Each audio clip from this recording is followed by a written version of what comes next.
Firstly, welcome back to the clubhouse after the second lockdown. Glad to see a few of you ventured out tonight. It's perhaps not as many as I think anyone would have wished, but for those who made the effort, thank you very much. We have a Zoom audience which I believe is connected tonight. 42 people. Pardon? 42 people on Zoom. And so this is a tough first. If this actually comes off, we have achieved the triple play of having a live presenter, a film being made of this, and also a live broadcast on Zoom. So let's keep our fingers crossed that this actually works tonight. Okay, tonight's speaker is Commodore Richard Bridges, Royal Navy. I'm advised that he hasn't retired. It's not an option. But Richard has enjoyed a long and varied career in the Royal Navy. I have got a few notes about the multiple things that he's done, but I think it's probably easier if I ask Richard to quickly give us a brief overview of your fantastic naval career, and then come back to me in a moment, okay? Well, thank you very much indeed for that introduction. Very kind and generous. And why am I here? Good question. What is a naval officer doing talking about a general? My career started when I joined way back in 1960, and amongst other things, went through the standard medical and was told that I was fit to be a naval officer and to be on the bridge of a ship, but not to fly. And so I spent 4 years doing the standard sea time that you had to do in those days, and was getting thoroughly bored with it. And I decided that perhaps I could, when I did the subtennis courses, be taken flying a helicopter. I'd never thought of flying helicopters before, and I thought, yeah, I'd love that. So I volunteered to be a helicopter pilot. Nobody asked any questions. Nobody thought anything about eyes. And all the way around South America, in a guided missile destroyer commanded by an extraordinary man called Joseph Bartoszek, who was a Pole who'd come over from continued during the war and commanded his own ships and then one naval ships. Very tough. The doc on board said, "Richard, you're not fit to fly." I said, "Rubbish doc, that applies to fixed-wing pilots. Helicopters can fly with bottle tops." And he said, "Well, what's wrong with your eyes, Sunshine? You can't fly anything." I said, "We better talk to the captain." And I had dated his daughter a little bit, which helped. So when I went up to see him with the doc, he said, "Richard, do you really want to fly?" And I said, "Yes, I do, sir." "Good, we send a signal." And because he'd been captain of the Navy, the Director of Naval Air Warfare capitulated, and I was pushed through as a helicopter pilot. The Navy then gave me, the Queen, 14 years of unadulterated pleasure. I put in to be commander helicopter pilot. I didn't want to be a pinger anti-submarine who flutter in the water and drop the ball in the water and look for submarines. The sea is the same wherever you are, but the land, of course, is quite different, and flying low level to put troops on the ground was great fun, and also took me all over the world. So I had 4 winters in North Norway, flying in the Far East, most places in between, and 2 years flying in the Antarctic. So I had a good time. But back to why am I talking about Ataturk, unless you want to say anything in between. Well, I was just going to, yes, thank you very much for that sort of rapid summary of your naval career. You also now find time to run a farm. I understand that you've got a business dealing with field camp infrastructure and water bottling for the Army. Richard is also the past chairman of the Farriers Registration Council, which you have to be a registered farrier in order to shoe a horse. It's illegal to do so otherwise.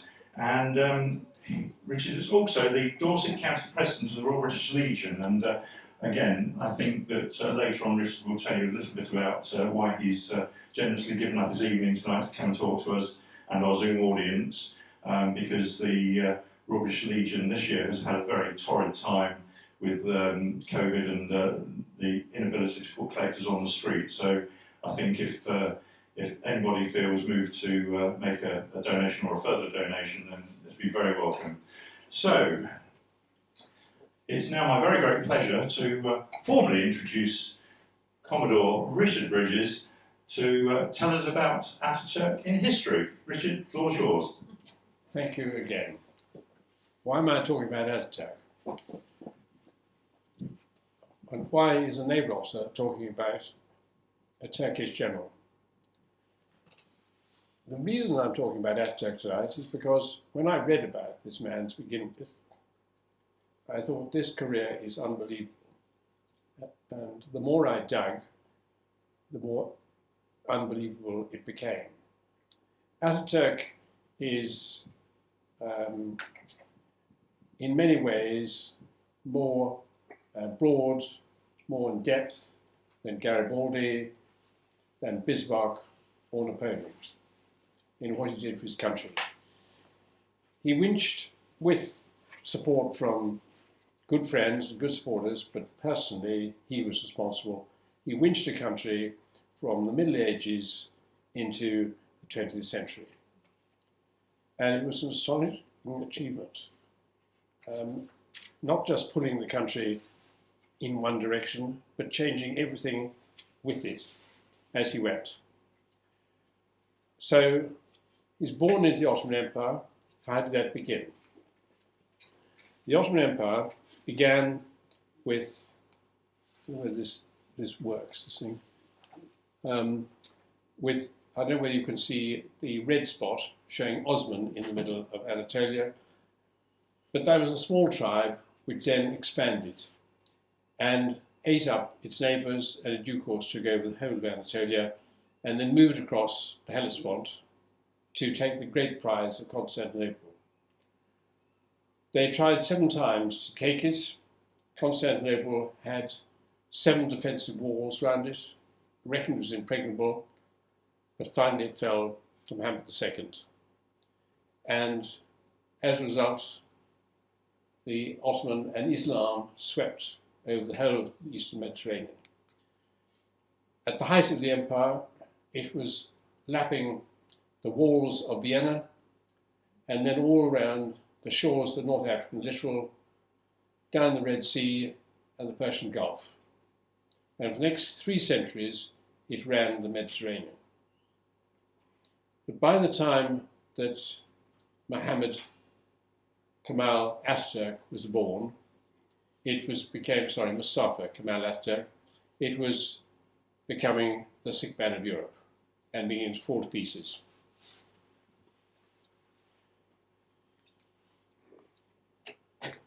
Ataturk was born Mustafa Kemal. In fact, he was just born Mustafa. We'll come to Kemal in a minute. His mother was a Slav, and his father was an Albanian with a minor job as a clerk in a government office. This picture shows his mother, himself on the right, his sister on the left, and is taken when Mustafa was a young officer.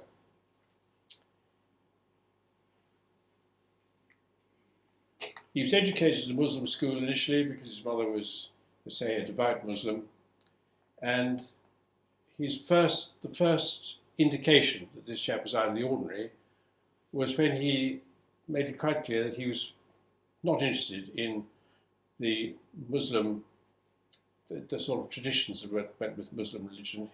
He fretted against it, and he fretted particularly against learning calligraphy, sitting cross-legged on the floor. And one day he just stood up, and the teacher told him to sit down again, and he refused, saying he had cramp. And the tutor told him rather sharply to sit down a second time. And he just stood there. And the teacher said, "Do you refuse me?" He said, "Yes, I do." And he was showing his independence even as a small child.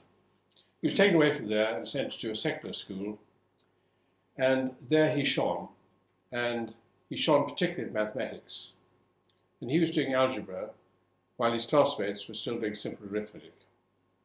He shone so much that his teacher, using a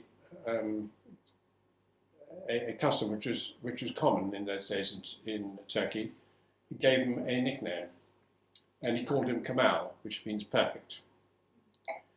So now he is not only a rebel, but he's also perfect. Good start in life. From the secular school, he went on to the military academy. He begged his father to send him there shortly before his father died. And from the military academy, where he did well, he went to Staff College. And at Staff College, he met a lot of people who were keen to, who came from different backgrounds and who were able to, through their families, help him to learn French and give him polish. And I should have mentioned that as a child, another example of his independence, when he was at the primary school, and other kids wanted him to play games such as leapfrog, he would refuse, stand up and say, if you want to jump over me, you'll jump over me standing. He was always insular, always different. And in fact, he had a view on life which he summarized by saying, one trait I've had since my childhood. In the house which I lived in, I never would wish to be spend time with my sister or a friend or my mother. I've always wished to be alone and independent. And he was saying that at an early stage. When he went to Staff College, he got involved with a crowd of similarly minded cadets who criticised the Sultan's very corrupt government, and that was part of the reason the whole empire collapsed. And all they did was to talk, but one of them, one of the listeners in, shocked him. There's a lot of secret police stuff going on, shocked him, and he and two of his mates were grabbed, beaten up, and chucked into prison, where he languished for 3 months. And he was sent then off to, as a bad apple, to Beirut, corner of the empire. But he continued doing his political activity and got involved with the Fatherland Society in Damascus. He was repatriated and sent to Salonika, where he joined the Young Turk movement, which was also revolutionary, which was headed up by a man called Enver Pasha, who you can see from this picture is fairly self-satisfied and very confident about himself. He was arrogant, very, very capable, and a wheeler dealer, and ended up with two others running the Turkish government as a triumvirate in 1913, before the outbreak of the war. He was a thorn in Kemal's side, as Kemal was in his, really, when they met. But it developed to become more trouble later on. They got on reasonably well to begin with, and when they both moved from the Young Turk movement into the Committee of Union and Progress, which was a very strong revolutionary society, and in due course forced the Sultan to recall Parliament, because the Sultan was running the Ottoman Empire as effectively a dictator, as a private fiefdom. Kemal was sent to try and stop secession of provinces in North Africa. I said that the Ottoman Empire was being disintegrated. Disintegration was happening in the European part, up in Bulgaria and those northern states, but all the area along the North African littoral was also beginning to fall apart.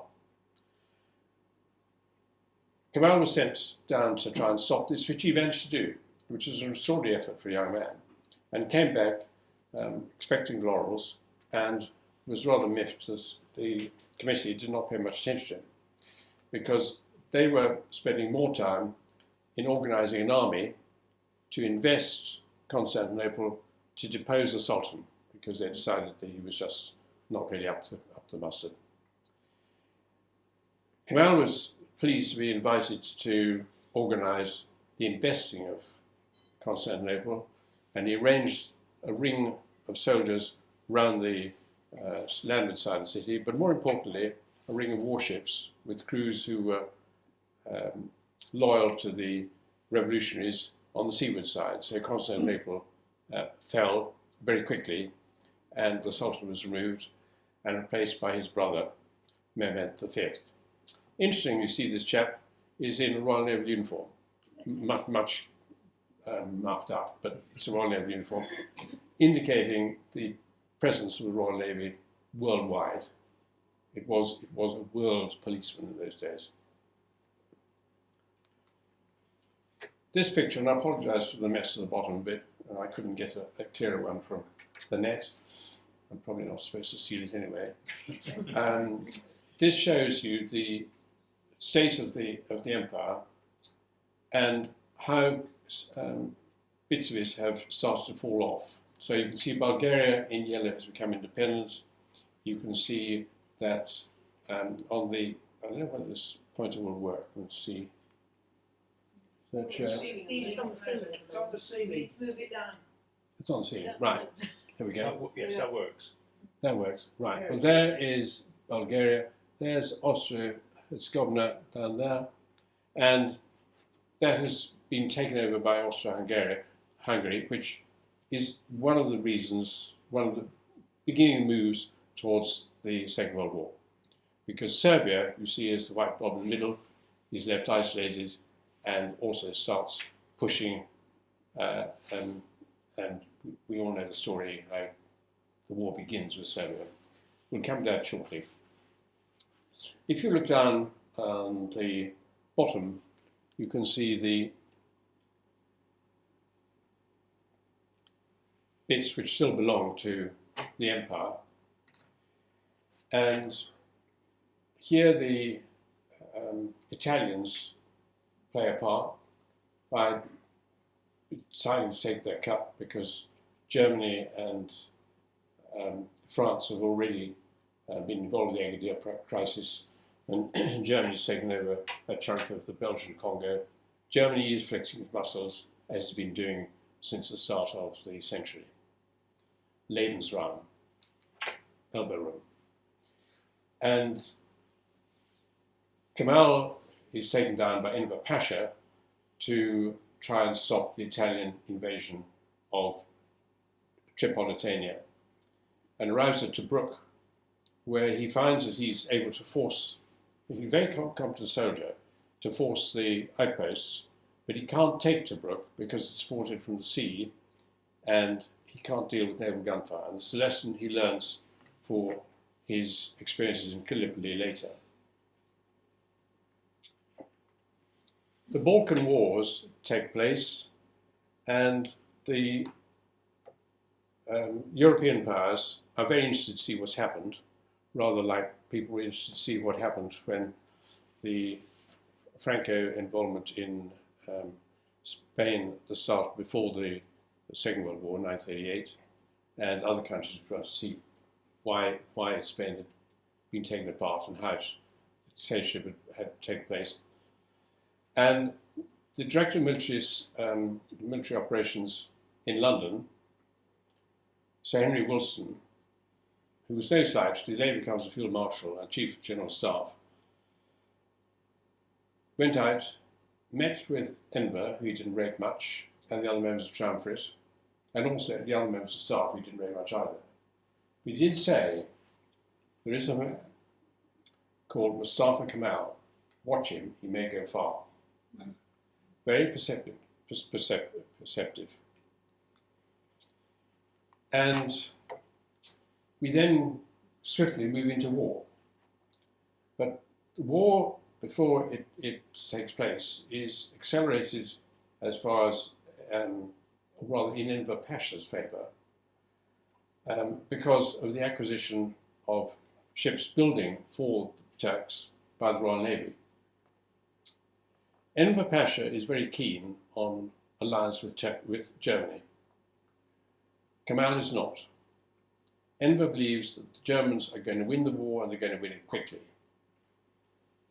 Kemal thinks it's unlikely it will be a short war, and also if Turkey joins, or the Ottoman Empire joins with Germany, if Germany wins, it'll be a vassal state.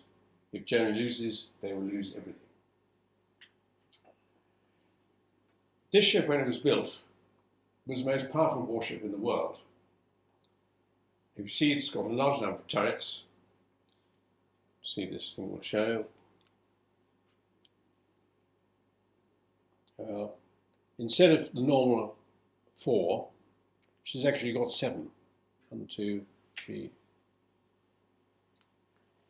And when she was taken over the Royal Navy, instead of A and B turrets and X and Y, Jack thought the best thing to do was name them by the days of the week. And the conversation in the mess decks would be, hey Jack, you going to Tuesday or is it Friday? And she fought Jutland, but fades into history.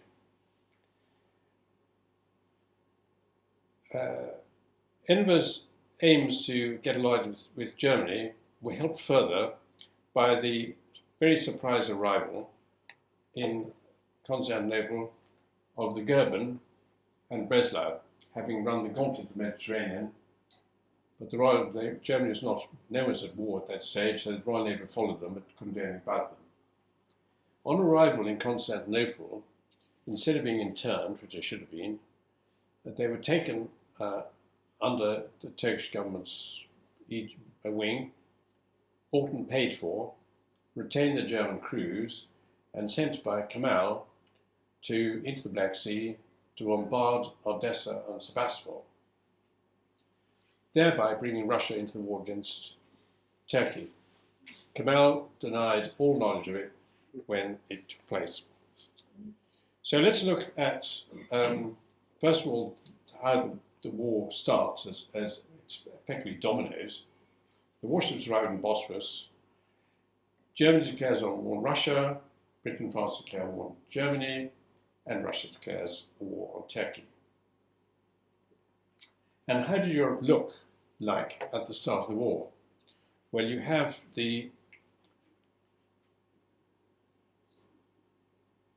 Axis powers in the centre, surrounded by the Entente Cordiale powers, with the Ottoman Empire, large area, dragged in at the heel of the Axis powers.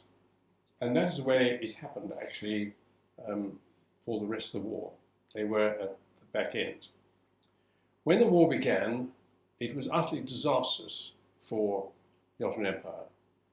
Enver persuaded the triumvirate, and he was leading it very much at this stage, to declare or to send forces to attack both Russia and Egypt. An entire army corps was lost in Russia in the first months of the war in appalling weather conditions.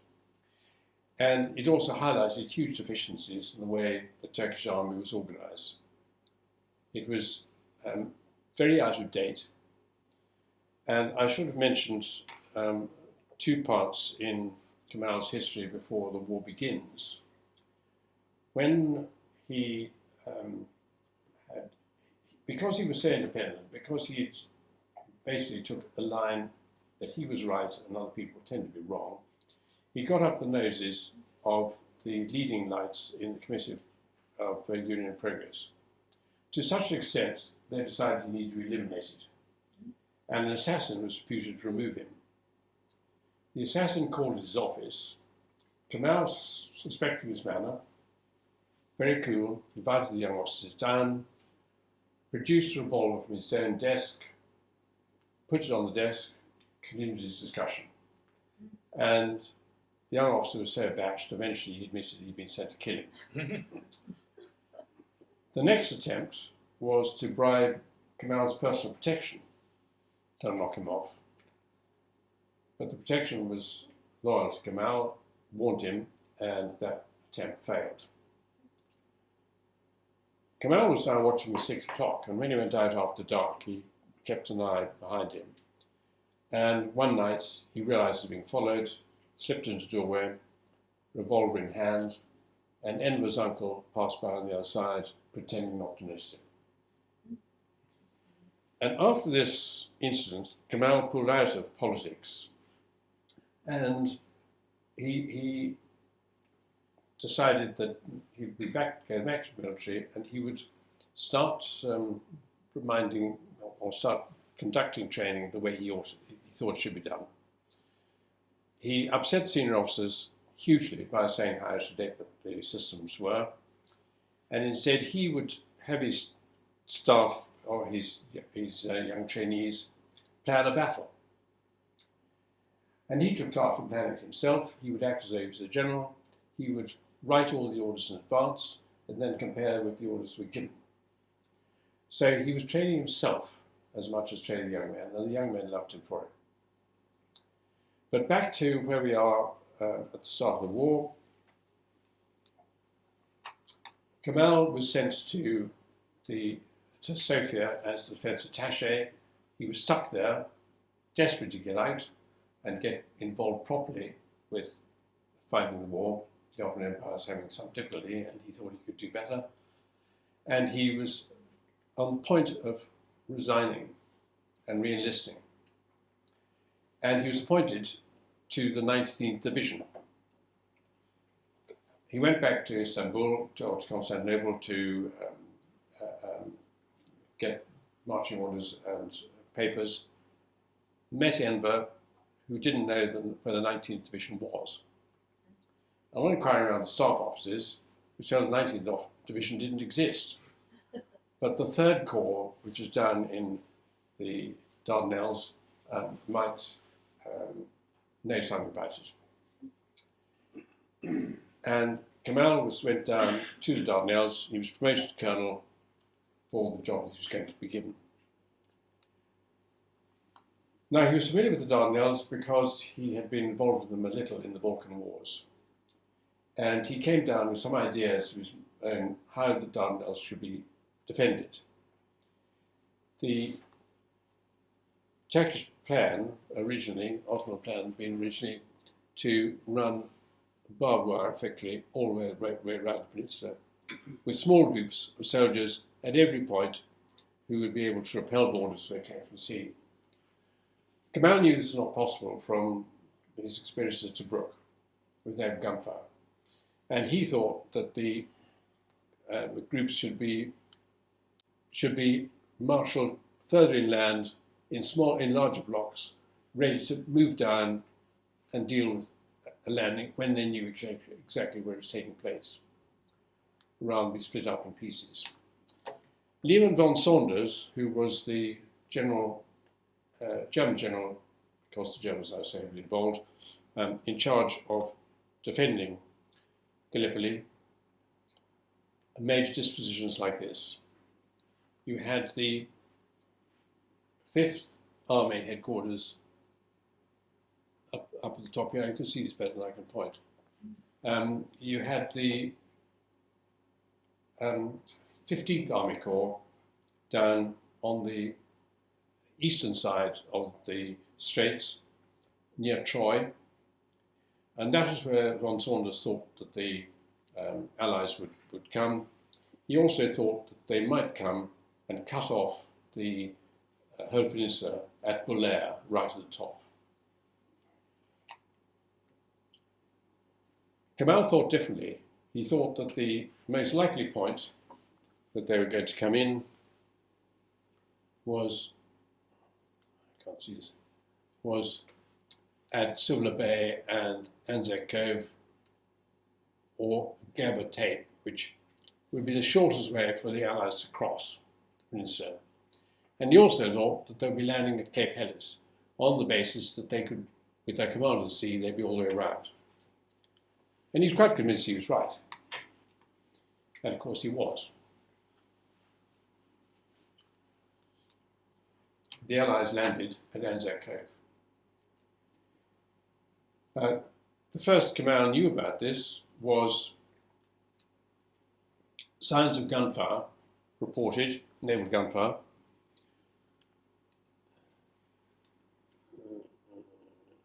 over here, and he then had a report of a small enemy force landing and moving inland. And with his own intuition, no one else was telling him this, he decided this was the main landing. And he accordingly moved the regiment for which he was responsible, the 57th, which is the best regiment in the division, started moving it up onto high ground here, so to be able to look down on any enemy landing. The guides that were leading it got lost, and he ended up leading himself with map and compass. And because of the pretty steep climb, it's a very, very rugged place. And has anyone ever been to Gallipoli? Yeah, well, you know what it's like. It is rugged. And the guys got lost, so Kamal got leading them up, and troops getting a bit exhausted and puffed out, so he stopped to give them a 10-minute break, about 5 or 10 minutes from the crest, and he went on himself with a couple of staff officers to see what's going on. And he was surprised to meet a gang of Turkish soldiers flying back down the hill. He said, "What are you doing? Where are you going?" They come. Who comes? The English come. He said, "Well, why aren't you fighting them?" "We can't, we've run out of ammunition." "Well, you've got your bayonets, get on with you." And he led them back up to the top of the hill, and this is what he saw. The Anzacs coming up the last bit on the other side. He ordered his troops to lie down.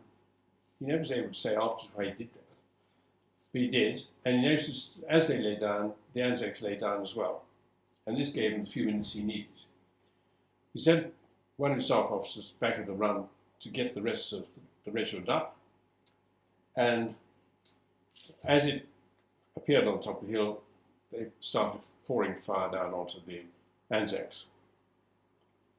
He also arranged his mountain battery, which he had brought up with him, on the skyline, wheeled it personally into position, completely disregarding his own safety, and sent that into action as well. His order of the day was, "I don't order you here to fight, I order you here to die." And the amount of time it takes you to die, we'll have more troops up here to push these people back. And die they did. The whole regiment, to a man, was killed that day. But they stopped the Anzacs. And the Anzacs slowly retreated to such an extent that General Birdwood, the Anzac commander, sent a signal to Sir Ian Hamilton, Commander-in-Chief, who was on board Queen Elizabeth, a battleship out in the bay, recommending immediate withdrawal. And Hamilton thought about it and signalled back, this was at midnight, better to die on the beaches rather than like the runaway Turks at Marathon. So the Anzacs stayed, but it was a bloodbath, huge loss of life on both sides. Kamal personally was without sleep for 3 days and nights, organising more and more troops up. And eventually he had the whole division under his command, way above his pay grade. Von Saunders had taken himself off to Belair, where he thought the Allies were going to land. So Kamal effectively was running the war on his own. And he did it so effectively that the Allies departed. And that's the fleet of Dardanelles on its way home. Kamal returned to Constantinople a war hero and was promoted to General and Pasha. Pasha's honorary title, rather like a knighthood here, and recovered from a bout of malaria, which can't have been too exciting, and was sent off to the Russian front to try and recover some of the mess that had been left behind by Enver Pasha. And here he is with some of his people behind. Note, his boots are smart. He was always smart. And also how cold it was. You have troops on skis. Now that front was in chaos because sorry, I hope I haven't moved this thing too much. It was chaos because the supply lines were inadequate and the troops were out of ammunition and food. And Kamal sorted out quite a lot of that and organised a counterattack on Erzurum. The Russians had moved into Anatolia and taken this important fortress. He was foiled in this by the arrival of a second Russian army, which surrounded him. And he fought his way out using his own bayonets and ordered a general retreat. Again, miles above his pay grade. And he knew that if the cards had been called the other way, he would have been fired. But he banked on the Russians not following him, which they did not. And on the way back, he on retreat, a soldier was alongside him, muttering, saying, "What cowardly people these generals are. Here was I killing Russians all the way, and they're just running away from us, calling us back. What's wrong with them?" And Kemal said to him, "It's a big war, and there may be some things happening in other places that you don't understand, which is why we're retreating." "Huh, and who might you be?" "Well, I'm your general." "Oh, well, that's all right then." And he said that's all right then because he knew that all the generals ran away, they usually did. The Russian front stabilized because of the Bolshevik Revolution. The Russian armies fell to pieces, so we had two armies falling to pieces, but the fighting line remained roughly the same. So Kemal was sent to Syria, and he found things in an even worse state there.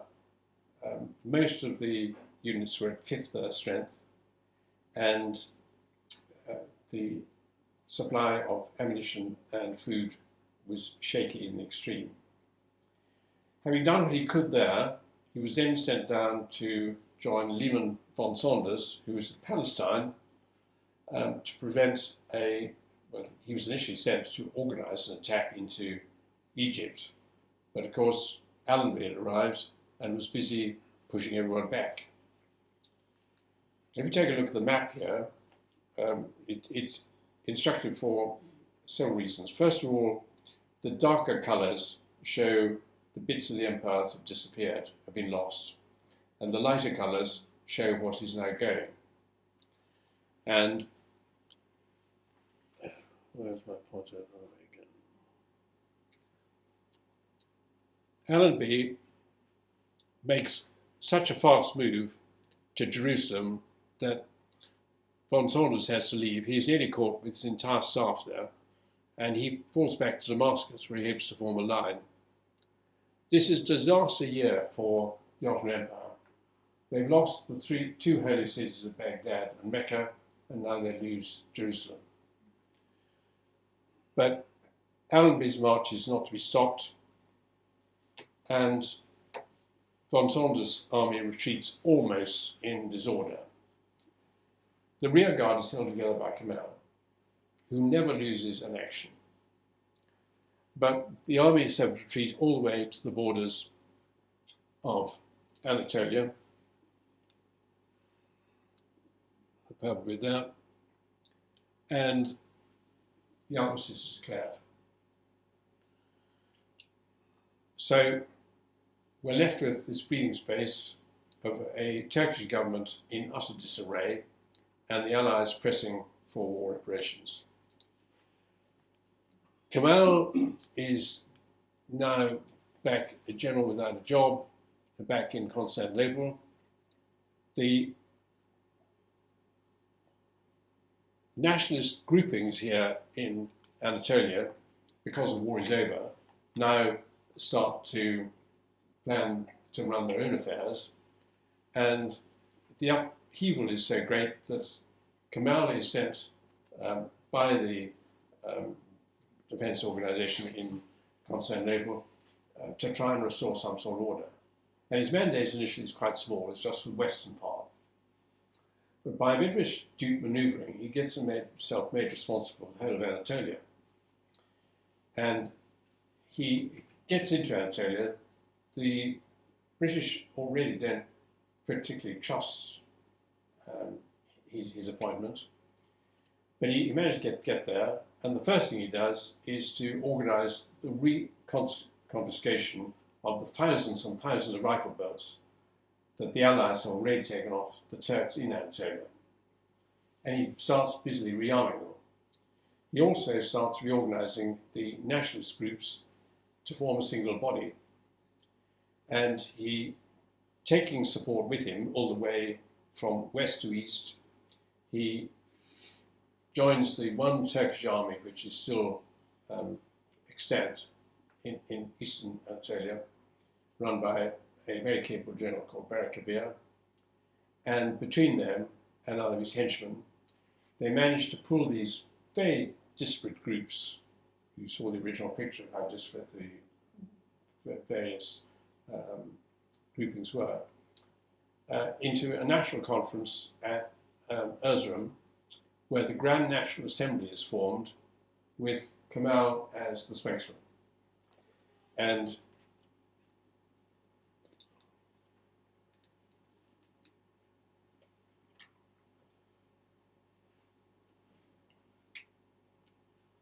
we've had, the Sultan has already died, and his hated vizier, Grand Vizier, succeeds him. The Allied fleets have entered Constantinople at the end of the war, and the Treaty of Versailles, the Allies are now starting to carve things up.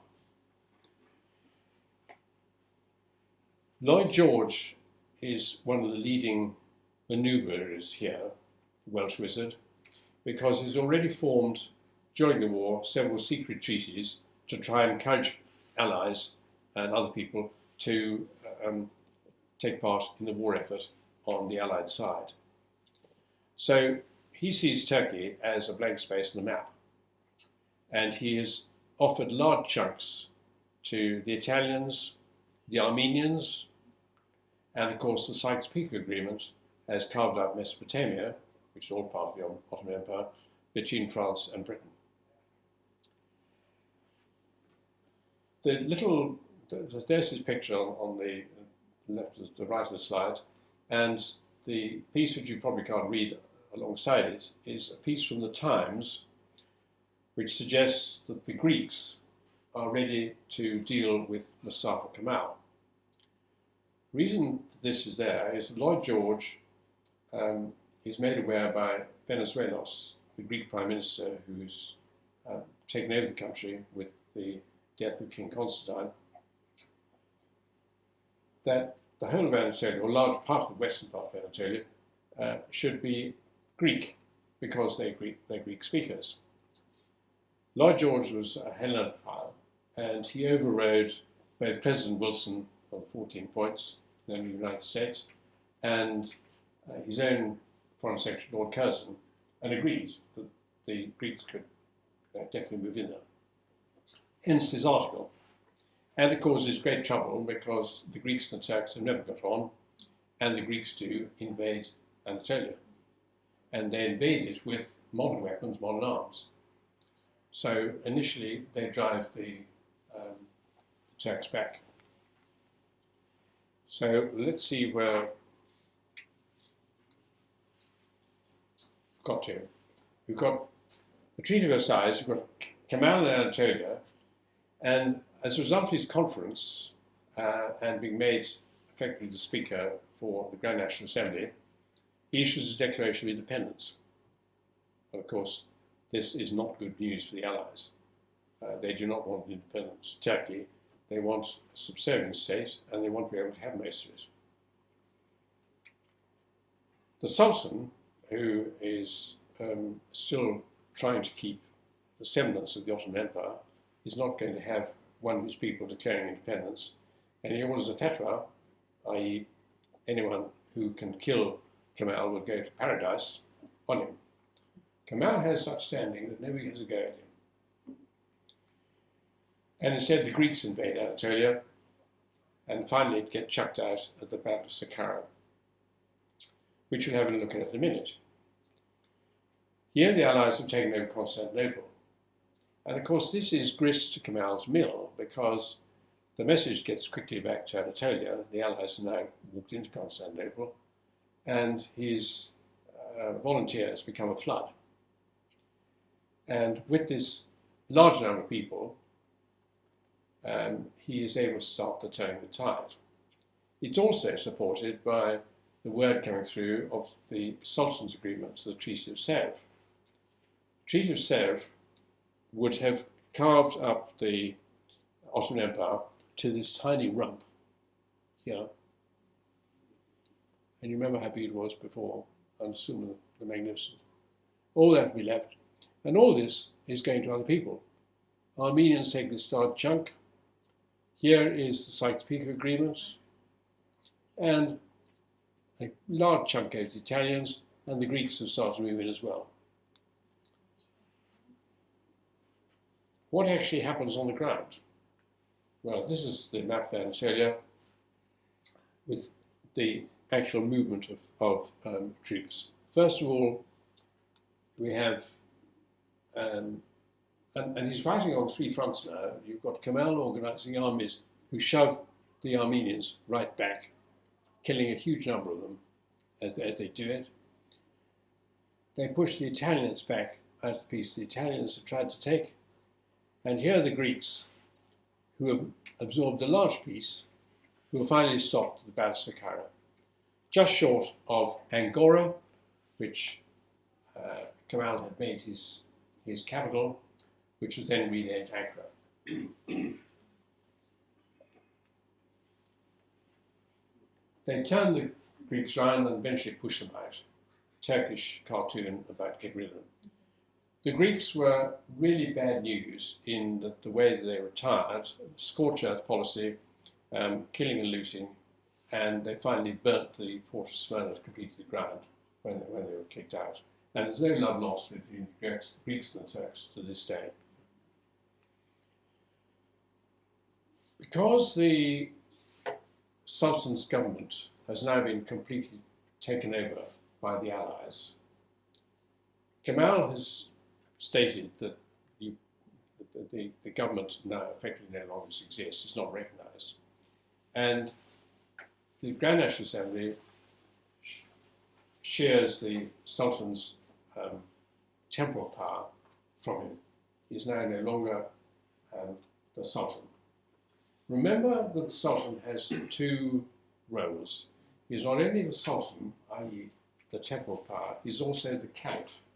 And as Caliph, he's in charge of religion through the whole of the Ottoman Empire, and as such, he's a shadow of God upon earth. And you have a very backward, ill-educated, most of them illiterate, who believe implicitly in this. The Sultan's role is God. He is the shadow of God upon earth. But his temporal power, he's now lost his power, and he feels fierce with his life, and we help him by smuggling him out in an ambulance through the streets of Istanbul and taking him away in a battleship to his exile in San Remo. And that, by the way, is one of the 4 ships that fought at Jutland, and because they were the biggest and best of the ships at Jutland, with 15-inch guns rather than 14-inch or 12-inch that everyone else had, they did an extremely good job. The best ships, one of the best designs we ever made. We've seen the Treaty of Sèvres, which was debunked effectively by Kemal's military activity, and instead we ended up with the Treaty of Lausanne, where Kemal gets really everything he's asked for. He's got the whole of the Anatolian peninsula, and he's got the straits, except for the straits where the Allies, those little blocks here,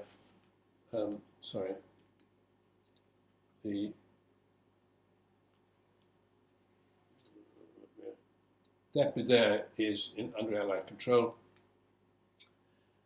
But he's got Constantinople, he's got all of this. The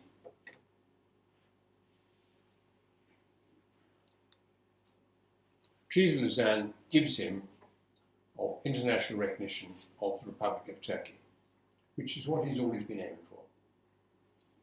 And it's the successor state of the Ottoman Empire.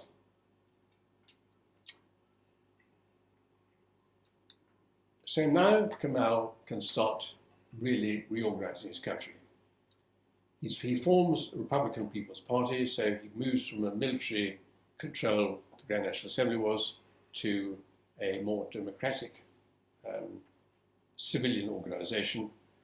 And he decides, he puts together this definition of where he's taking the country, 6 areas: republicanism, nationalism, populism, statism, which means the state-owned industry, and state-operated industrialization, which again was dragging the country from its medieval state into the 20th century.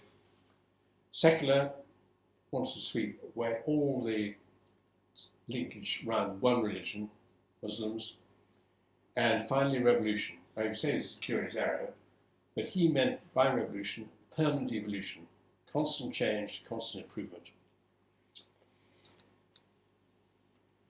The Sultan is gone. He's founded the People's Party. He's now got the problem with the Caliphate. The Sultan is God upon earth.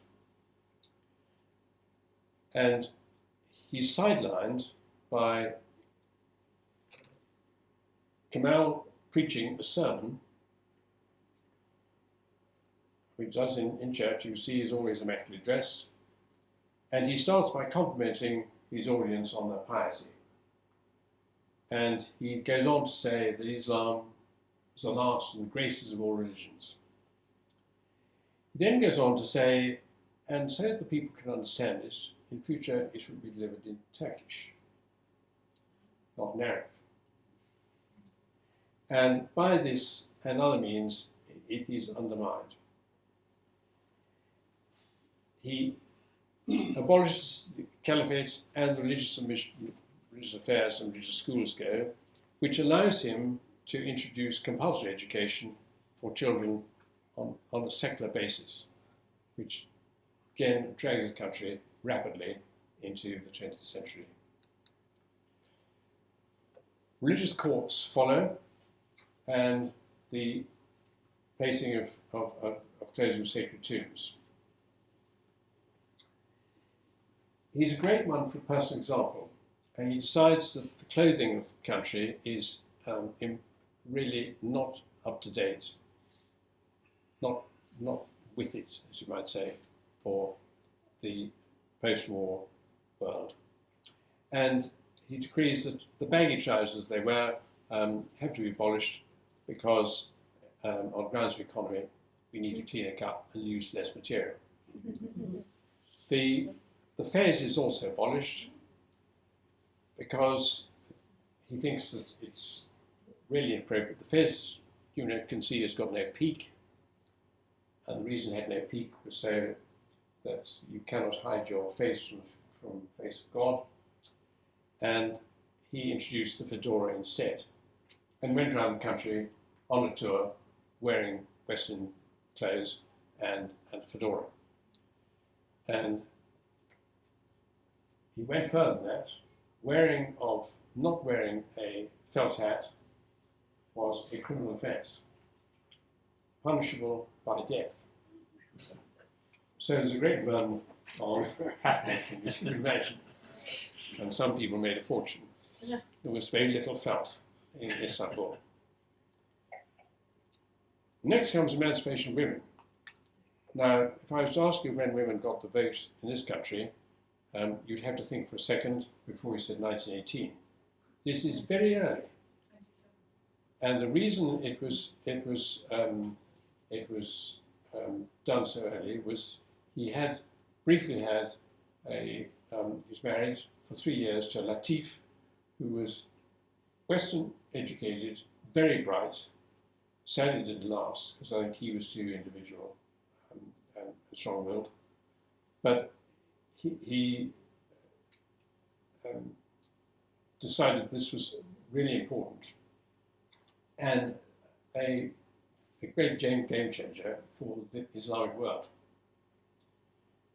It's interesting that he later had various close girlfriends and adopted 8 children, many from disadvantaged backgrounds.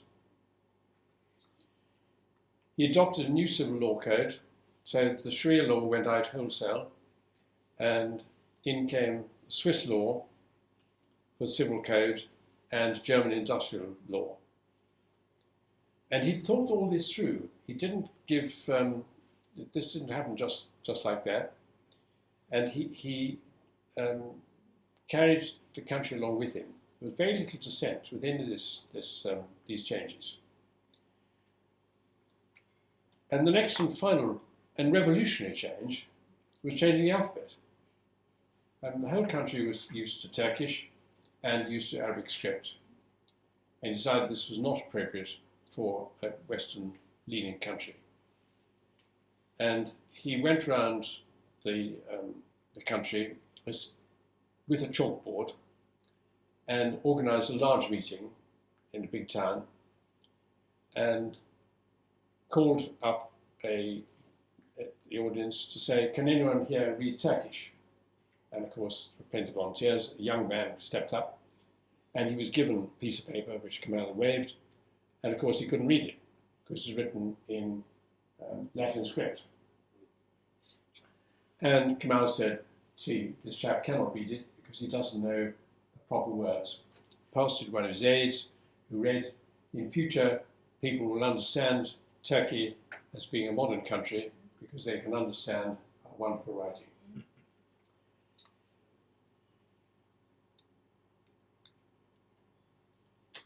Parliament voted him to give the name of Ataturk, and it's, as you can see there, composed of Ata, meaning father, and Turk, father of the Turks.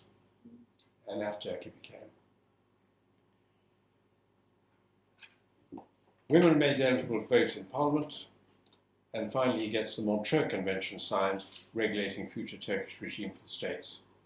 And this, of course, was critical in the Cold War, because as a member of NATO, they could stop Russian warships coming from the Black Sea.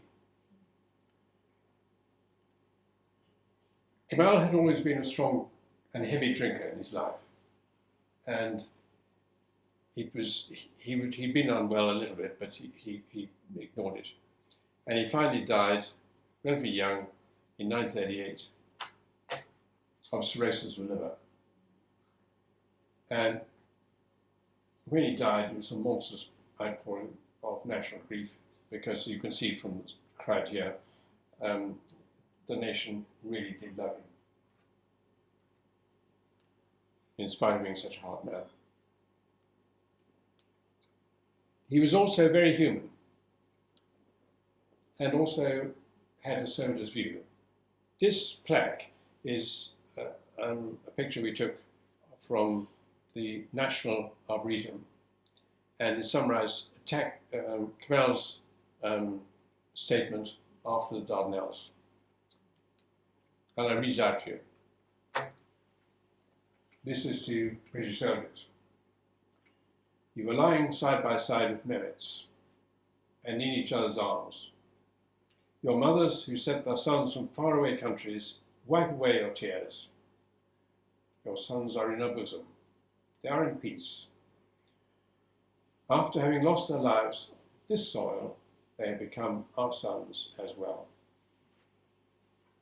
M.K. Ataturk. And I gave you his views early, and I'll finish with this summary of how he dealt with things at the end. He said he always preferred to be alone and independent. People who live with their families know that there are never short of innocent and sincere warnings from left and right. There are only two ways of dealing with them. You either ignore them or you obey them. I believe that neither way is right.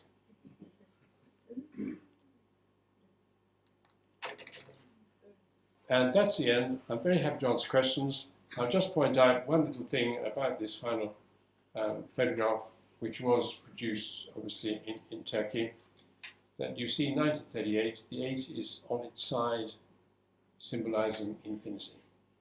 They wanted him to go on forever. Richard, thank you very much indeed. And